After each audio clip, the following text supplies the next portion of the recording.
Hey guys, welcome back to the MJ Gooner podcast right here for the post-match review. Arsenal 5, Sheffield United 0. What a day today, especially you guys are in Vancouver. It's where I currently live. And also, if you hate Chelsea and love Arsenal, today is a perfect day for you because Chelsea lost 2-0 to Brentford, which Arsenal couldn't do it. And instead, we need the likes of another London team, Brentford, in order to humble them. And for us, finally, the first convincing win overall of the season. I mean, arguably, you can say that Bournemouth was one of them. But again, I felt like that one is a little bit different because we have 2 penalty kicks and it's away from home. So the home crowd, without the home crowd there, you couldn't really experience the whole vibe of, coming off a very convincing win. And today's one of them. And today there's a lot to talk about, a lot to discuss. 5-0, I think this is numerically, this is the biggest one so far this season. And I still hope that one day we're able to see that number 6. I think last time Arsenal scored 6 goals against an opponent was against a European team back in 2016-2017. The last time Arsenal was in the Champions League prior to this season. I forgot the team's name, but I believe we beat them 6-0. Let's dive into the game.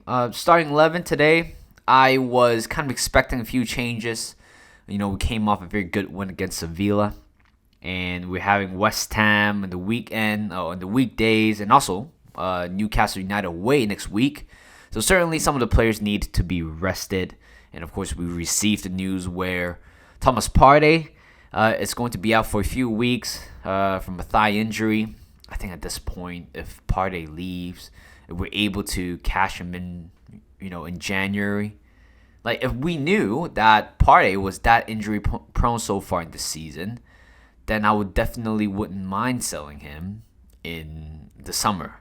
I think there was a conversation whether we should leave or we should have sold Thomas Partey to Juventus for 40 to 45 million. I think right now, when you look back, you might probably want to cash him in. I mean, he only played like twice or three times so far this season. Certainly don't want to have a player like that in your team. 31-year-old, plenty of experiences, but with the whole injury record that he has with Arsenal for the past 2-3 years, you just can't really stand him. I couldn't stand his fitness at all. And I think, it also gives Arsenal a very good reason to sign another left 8. Because I feel like right now, left 8, that position is up for grabs, right? I mean, without Thomas Partey now, Declan Rice can play as the lone 6. El Neni can play there. Jorginho can play there. And I feel like we still don't really have that player who is fixated into the left 8 position. I heard rumors going around Arsenal might be going for Tchouaméni next year for the left 8 role. But, it's going to cost more than Declan Rice, I'm sure. So like I said, the left 8 is all up for grabs. I don't think Kai Havertz thrive in that position yet. So the Smith Rowe or Vieira or even Trossard, I don't think all 4 of them just haven't quite really mastered that left 8 role. I mean, when you compare to Xhaka from last season, we all felt like Xhaka, we can definitely find an upgrade to Xhaka in that left 8 role. Turns out, who would have thought Xhaka was pretty much the best, out of those 4 players, he was the best to play as the left 8 role. So that's why Xhaka is deeply missed. And Gabriel Jesus, it's out for a few weeks with the hamstring injury. The scan came back. Turns out he's gonna miss a few weeks. Definitely going to miss the Newcastle away game next week. Well, I'm sure. So this is another problem where Arsenal the injury issue just never stops. We have Martinelli, who's injured, and then Saka, and then right now Jesus. Right now, I feel like in order to see all 3 of them to start in the same game, You just don't quite see that anymore with the whole injury record. So, which also, that's another topic why Arsenal should sign a striker or a winger. And today, Pedro Neto was stretched off today against Wolves against Newcastle United. So hopefully he's fine because I feel like Arsenal might be going for him. And I was thinking at the same time, if Eddie Nketiah couldn't really live up to that expectation of what Arsenal want. Certainly there's a few disgruntled fans, pretty annoyed at Eddie Nketiah in the Sevilla game with the lack of effort off the ball. And today, Eddie scored 3 goals. And he started today. I thought, Kai Havertz going to score, Eddie on the bench. And somehow you might have Vieira or Odegaard playing as the central attacking midfielder. But turns out, it's all wrong. I mean, both of them, Eddie and also Kai Havertz started today.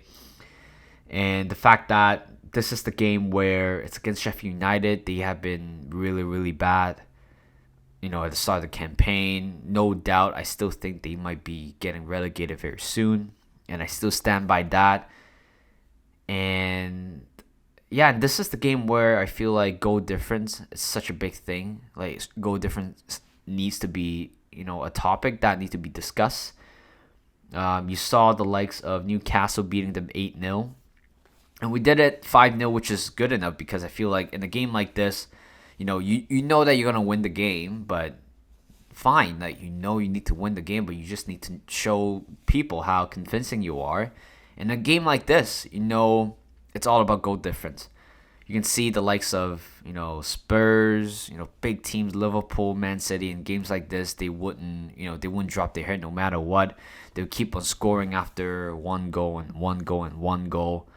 So this is the game where, goal difference matter, and we did that perfectly today, 5-0. At one point, I don't want to hide it. I thought this is another game where we're just going to win 1 or 2-0, and potentially Sheffield United might get one at least, but I was wrong. Smith Rowe coming back onto the team, Martinelli, Saka's the captain today. And I'm actually happy to see Martin Odegaard drop. It's not as a punishment, but it's more of a space. It's more of a time for him to kind of sit down and reflect, and allowing other people in the team to get a chance. To make sure that his head is in the right place. That's what we wanted from Odegaard. I mean, for the past few games, he has been really, really bad. Odegaard, I don't think I've seen him that bad for the past week. So in a game like this, sitting him out, I think is definitely very, very reasonable. And I'm glad we did it because even without him, we're able to score 5 goals, which is, that's the most important thing. And Tomiyasu not starting, which I read quite a lot of, tweets, or is it called? Do you call it tweets anymore? Well, it's still called Twitter. Well, on Twitter, I saw a lot of people were, thinking that, Tomiyasu might be sitting this one and Zinchenko coming in because this is the game where you want to dominate in possession. And I believe, and I do agree with that. And I thought, if we don't put on Zinchenko, then we might put on Tomiyasu on the right back and give Ben White a rest. But then, again, it just wouldn't quite work out that way. So this is a game where, tactically, in terms of possession, in terms of dominance, control, this is the game for Zinchenko. And I think Zinchenko did pretty well today. And Tomiyasu came on as well. So let's talk about pretty much the first 30 minutes. By the way, Ramsdale still sitting on the bench. I thought we were all gonna see him today playing. I guess Arteta had another idea. So we're going to leave it. Well, we're going to talk about the game. First 30 minutes, it was stale. It was boring. I felt like we weren't going anywhere. I thought, other teams might be battering Sheffield United at home. And how come for us, we are very stubborn. We are lacking creativity. We were quite boring in the first half. I don't remember a lot of stuff. I mean, we have good control. We have good control of the game. Every time when there's a ball coming into the defense, Saliba, Kivior, both of them did amazingly. And Kivior today was very, very good. His passing was very convincing. There's so much. The fact that he puts so much pace onto the ball every time when he's making a diagonal pass or going for his side passes. His passing was always very, very, very, very good. And I like how aggressive, how adventurous he was with his passing. There are a few times where Smith Rowe, Eddie, or even Zinchenko was making a run in the middle, trying to break their back line. Kivio was, trying his best to actually aiming for the runners, and he did that amazingly. I think only one of them landed, perfectly to Zinchenko, but that was about it. Yeah, first 30 minutes was all control, dominance. That's all we have, like in the midfield, but we just couldn't really find an opening. We saw glimpses of breakthrough, but wasn't good enough to convert into a shot. You can see off the ball movement, Eddie and Smith Rowe was actually working very hard, allowing Saliba, Zinchenko making those runs, but every time when we received the ball or when we were about to break their lines, we just got intercepted. And that's pretty much the first 30 minutes. And Raya, there was one play from him. I think it was a corner or from a set piece, claimed it by Raya, and Raya, that long pass to Martinelli, that was exquisite. This is what Arsenal fans want to watch. This is what this is why we pay 3 million loan fee. Is because of that attribute from Ryan. That was a brilliant pass to Martinelli. That was weighted perfectly. I know there's a channel on YouTube always shows like the compilations of certain players, and finally that pass from Raya certainly made the cut of that video. I think Raya today did well. I mean, wasn't quite tested in general. Claimed some really good catches sometimes. Distribution was good as well. I think this is pretty much a faultless game. I mean, why wouldn't you when you play against Sheffield United? And that counterattack, I thought that might be potentially be the goal, but somehow we just couldn't really lay the shot against the goalkeeper. And the first on target, first goal came in the 30th minute. It was Declan Rice gives it to Eddie. I felt like that pass wasn't quite meant to be in that way. I'm sure Declan Rice was, wanted to give it to Eddie. He looked down, but he didn't know Eddie was actually making the movement. I don't think that was the pass he was exactly looking for, but it worked out perfectly. But the fact that Eddie Nketiah, his strongest attribute was inside the penalty area. When you give him a bit of space, he's going to capitalize that. And he did that perfectly. A very good first touch against the former Arsenal player, Austin Trusty. And just like that, ladies and gentlemen, we scored the first goal of the game. Good touch. And that was a very good touch. The fact that somehow he was kind of a little bit off balance, but the fact that the ball just kind of went around Austin Trusty, a good finish as well within that 6-yard box. We made it 1-0. And in the last 5-10 minutes of the first half, you can see glimpses of hopes that we're gonna score a second goal. We're gonna break them. We're gonna unleash our power.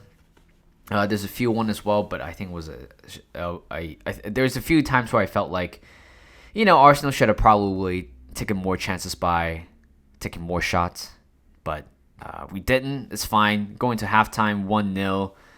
I'm not expecting Arteta making any changes here because we're in good control. We just need to find a killer goal. That's all we did. 4 minutes later, after the halftime, Eddie Nketiah scored his second goal. It was a fox in the box instinct from him. This is what you want from a poacher in that 6-yard box in in a penalty area. You know, defensively, Sheffield United, there's such chaos from them. I mean, I don't know how they were marking their players, but leaving so much room to Eddie, and they finessed that one perfectly to top right corner.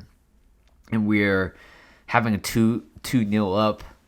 And you love that, and you felt like, oh, you know what? Everything started clicking together. And then I didn't celebrate that time because, you know, when you saw the goalkeeper lay down like that, the defense, the players from Sheffield United were opposing the goal or complaining to the referee, and you thought, oh God, okay, they're gonna find something to rule out the goal, right? And then it turns out they were looking at if there's a foul on the goalkeeper. I mean, there shouldn't even be a foul. Why would that even be a conversation? Why would that even being looked at?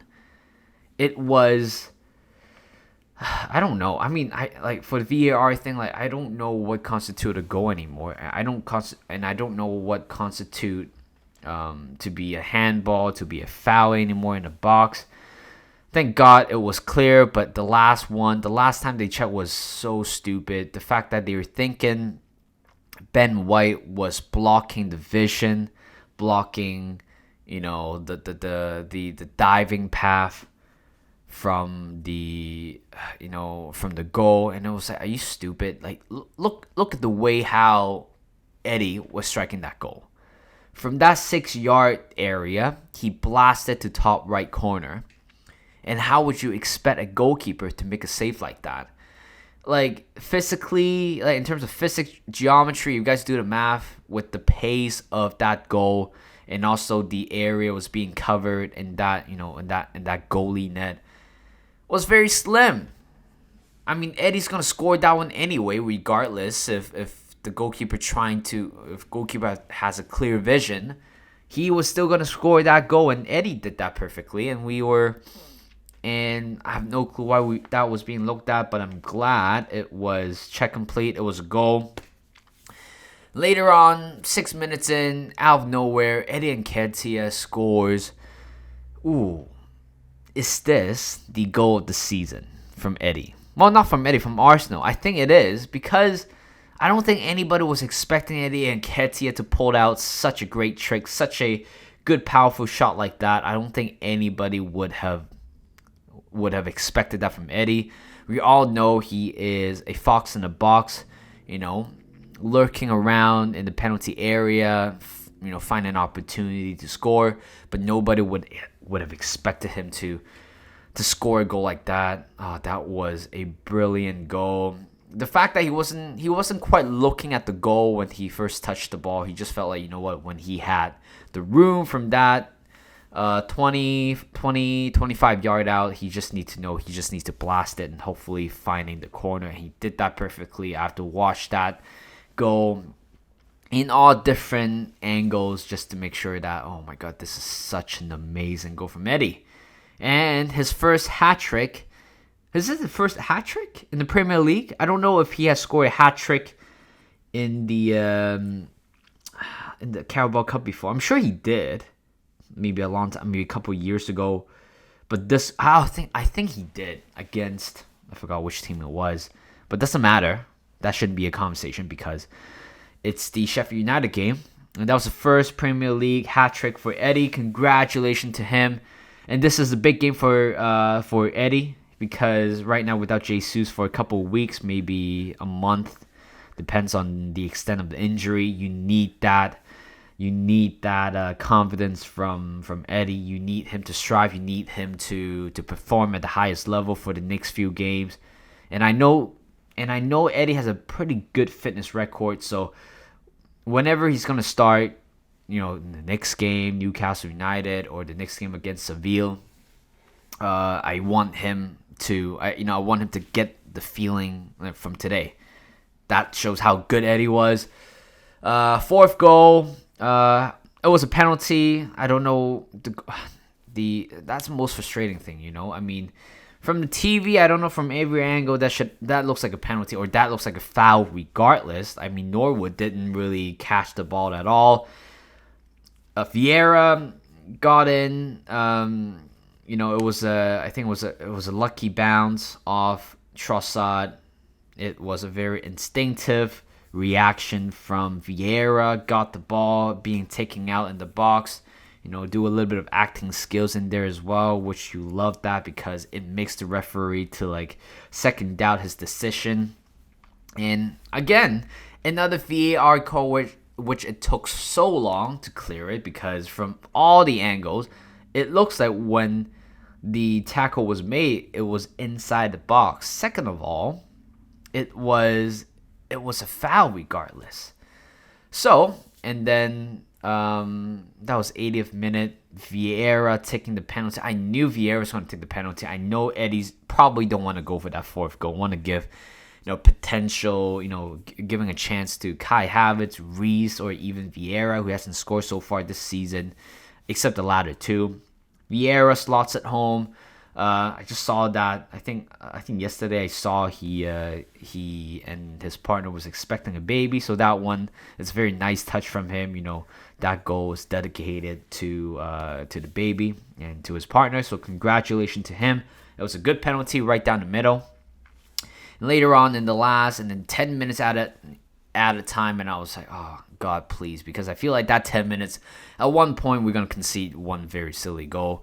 Elneny coming on, I think his first Premier League involvement since last season against Fulham, which is again, in a game like this, when you put Elneny on for Rice, Elneny did well. I don't think there's anything wrong. Did all the basics, intercepted when he needed to. Tomiyasu coming on, replacing Ben White, and Vieira came on. I mean, why am I talking about the substitution? But the substitution happened. Vieira came on, Nelson came on, Trossard came on as well. The wide two players also came on as well. Trossard was amazing today. I mean, I think Bogle, the right back just couldn't touch Trossard in any way possible. So, in the last 5 minutes of the game, Tomiyasu scored.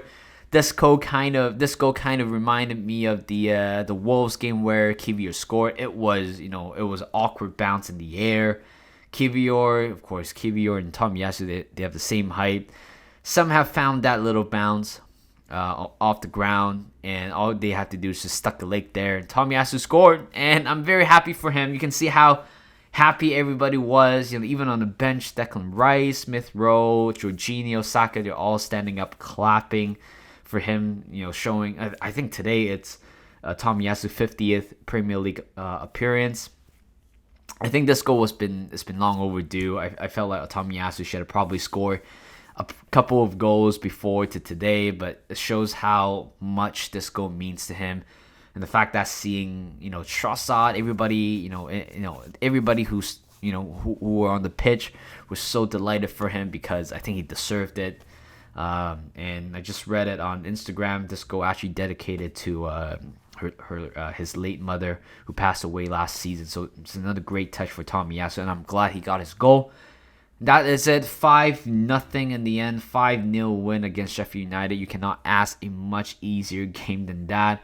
So I think we are sitting at second place right now, and Spurs, they are, what, you just gotta give credits to Spurs. I hate Spurs, but the fact that they are 10 games in, 8 wins, 2 draws, in the top of the league table, and they're 2 points clear so far at the moment. I mean, you gotta give, I'm sure the Ange, he broke the record for Spurs, which is, good for him. I don't like to see rival club succeeding, but I think based on what you saw from Spurs is the fact that you can't really say that they don't deserve to be at the top. I think the majority of the time when I watch them play a few bits, even though I don't like watching them, they look a much better team. They look such a good team under Ange at the moment. So even as a rival fan, I just got to give credits to them. And yeah, Chelsea lost again. Very happy about that. Loving the banter around it as well. So tomorrow, it's going to be the Manchester United derby. Not Manchester United, Manchester derby tomorrow. A draw would be a very good result because, right now we're 3 points clear. This is what I'm talking about because if we won by 2 goals today, 1 or 2 goals today, I mean, we'll be, if somehow City win tomorrow, then we will be still at third. But because that 5 goals putting us in the goal difference of 15 and Manchester City at 12, so I don't think, or yeah, probably I don't think that Man City is gonna score more than 3 goals against United. I just don't think that's gonna happen. But we will see. I actually do want to watch the game tomorrow, the Manchester derby. It's gonna be a nice one as well. So next game, it's against West Ham at the what's the stadium called? The West Ham United Stadium. I forgot the name of it. I know you guys are probably shouting at me right now at the moment. I just couldn't remember the name. But I think that is the game where I feel like, you know what, we can play the kids. We can play the reserves. I don't mind losing that game, to be honest, because I feel like traveling to not St. Mary Stadium. Damn it, what's the name? Oh crap, I keep forgetting the stadium's name for Newcastle United. But we're going away to Newcastle United next week, so that is the game where I feel like we have to win that game. I mean, they drew today. They have a decent start. They have 5 wins, 2 draws, 3 losses. But every time when there's a home game for Newcastle United, they always do very, very well. So I would rather rest all the key players on Wednesday, to make sure that everybody's 100% to go against Newcastle United. I think that's a big game as well. I think that is the game where I genuinely feel like we might be potentially losing that game. We might draw against them, but I think beating them at their home ground would be a little bit tough this season. I mean, look at how many goals they've scored against Aston Villa. Was it Aston Villa, West Ham, Sheffield United? You just know that they're going to cause a lot of trouble.